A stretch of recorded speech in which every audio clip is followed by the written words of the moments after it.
The Australian dollar has been strong this week, rising back above 77 cents and touching highs last seen in July 2015. Lending some support has been a calmer mood around the Japanese yen, which has supported global stock markets and therefore also the Australian dollar. But the Aussie has also enjoyed some pretty clear positive local data. On Tuesday, we saw the NAB survey of business sentiment for March. That showed an improvement in confidence, but also in business trading conditions, which reached their highest level since early 2008. That's before the global financial crisis. Then on Thursday, we had good news on Australia's job market. Employment rose 26,000 in the month, and the unemployment rate fell to 5.7%, its lowest level since September 2013.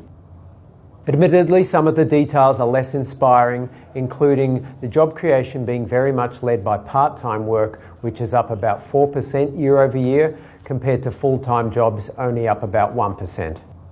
But overall, it was an encouraging report. It supported the Australian dollar and saw a reduction in market pricing for further RBA rate cuts.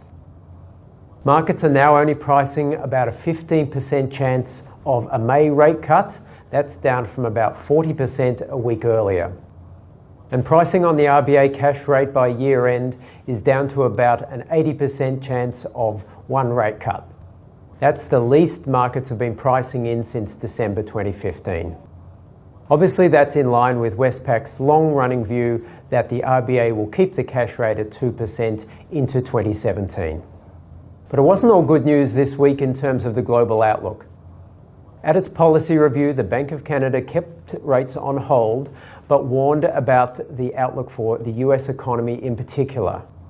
It remains quite concerned about Canada's growth prospects despite the rebound in oil prices. And perhaps more relevant to Australia, the Monetary Authority of Singapore's semi-annual policy review saw them surprise markets by returning policy settings to where they were directly after the global financial crisis. Singapore is now going to keep its currency in a steady band rather than the previous modest appreciation.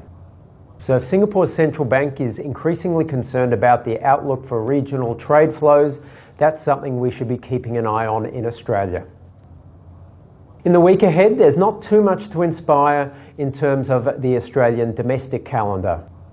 We do have the RBA minutes on Tuesday, but nothing very much in terms of economic data.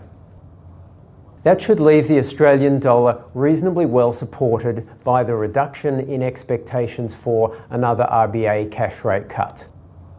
The US dollar is also broadly trading ranges with a slightly softer bias that should support the Aussie.